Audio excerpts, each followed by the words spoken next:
Jubilee hills ఉప ఎన్నిక తెలంగాణ రాజకీయాల్లో నేడు కాకరేపుతుంది.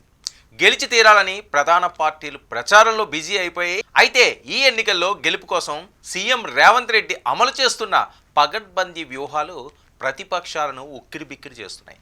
రాజకీయంగా, సామాజికంగా, అభివృద్ధి పరంగా ఎటువంటి అవకాశాన్ని వదలకుండా సీఎం రేవంత్ కదుపుతున్న పావులు ప్రత్యర్థుల గుండెల్లో గుబులు పుట్టిస్తున్నాయట.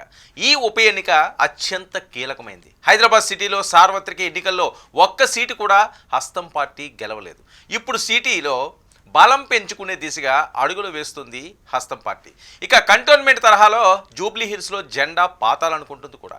ఈ సీటు కాంగ్రెస్ది కాదు, గెలిస్తే అదనంగా మరో సీటు కాంగ్రెస్ ఖాతాలోకి వచ్చినట్లవుతుంది. అదే సమయంలో ప్రజలు తమతోనే ఉన్నారని, తమ పాలనకు పాజిటివ్ మార్కులు పడ్డాయని కాంగ్రెస్ చెప్పుకునే ఛాన్స్ కూడా ఉంటుంది. అందుకే కాంగ్రెస్ ఈ ఎన్నిక విషయంలో జాగ్రత్తగా వ్యవహరిస్తూ తమ అభ్యర్థి నవీన్ యాదవ్ను గెలిపించుకునే ప్లాన్లో ఉంది. ఇటీవల అజారుద్దీన్ని మంత్రిగా చేయడం కూడా ఈ వ్యూహంలో భాగమే అంటున్నారు ఎనలిస్టులు. ఇక ఈ ఎన్నిక బీఆర్ఎస్కి పెద్ద సవాల్గా మారింది. ఇప్పటికే లోక్సభ ఎన్నికల్లో ఒక్క సీటు కూడా గెలవకపోవడం, అలాగే కంటోన్మెంట్ ఎన్నికల్లో ఓటమి పాలవడం, ఇప్పుడు కనుక ఓడిపోతే పార్టీ క్షేత్రస్థాయిలో కూడా పట్టు కోల్పోయే ప్రమాదం ఉంది. ఇది ఆ పార్టీకి సిట్టింగ్ సీటు కాబట్టి ఖచ్చితంగా గెలిచి తీరాలి. లేదంటే అధికార కాంగ్రెస్ నుంచి కౌంటర్లు పడిపోతాయి. ప్రజలు తమతోనే ఉన్నారని, అందుకే బీఆర్ఎస్కి చెక్ పెట్టారని కాంగ్రెస్ అనగలదు కూడా. అప్పుడు అది బీఆర్ఎస్కి రాజకీయంగా పెద్ద మైనస్ కూడా అవుతుంది. అందువల్ల తమ పార్టీ మాగంటి సునీతను గెలిపించుకోవడానికి కేటీఆర్, కేసీఆర్లు గట్టిగా ప్రయత్నిస్తున్నారు. ప్రచారం జోరుగా సాగుతుంది. చెప్పాలంటే మిగతా పార్టీల కంటే ప్రచారంలో బీఆర్ఎస్ చాలా ముందుంది కూడా. ఇక బీజేపీకి ఈ ఎన్నిక పెద్ద సమస్యే. తమ అభ్యర్థి లంకల దిలీప్ రెడ్డిని గెలిపించుకోకపోతే ఇది ఆ పార్టీకి రాజకీయంగా పెద్ద దెబ్బే అవుతుంది.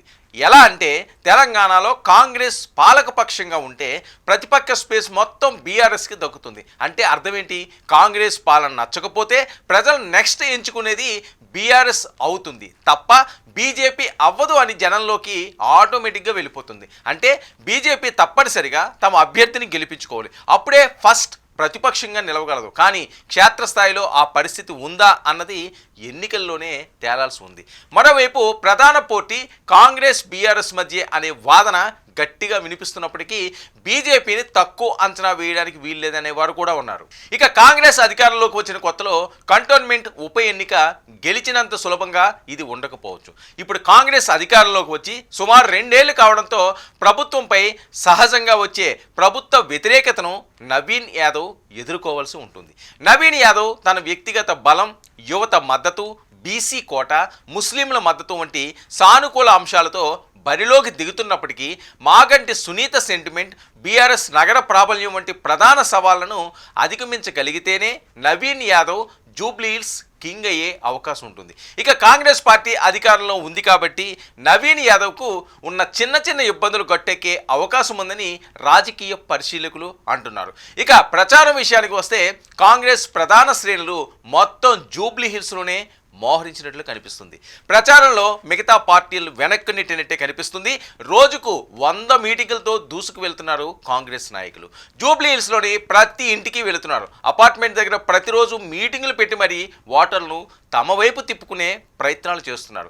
ఇక డోర్ టు డోర్ క్యాంపెయిన్ చేస్తున్నారు. ప్రతి కాలనీ, ప్రతి అపార్ట్మెంటు, ప్రతి గేటెడ్ కమ్యూనిటీ తిరుగుతూ ఒక్కో చోట 10 నుంచి 15 మంది స్థానిక లీడర్లతో మినీ మీటింగ్స్ కూడా పెడుతున్నారు.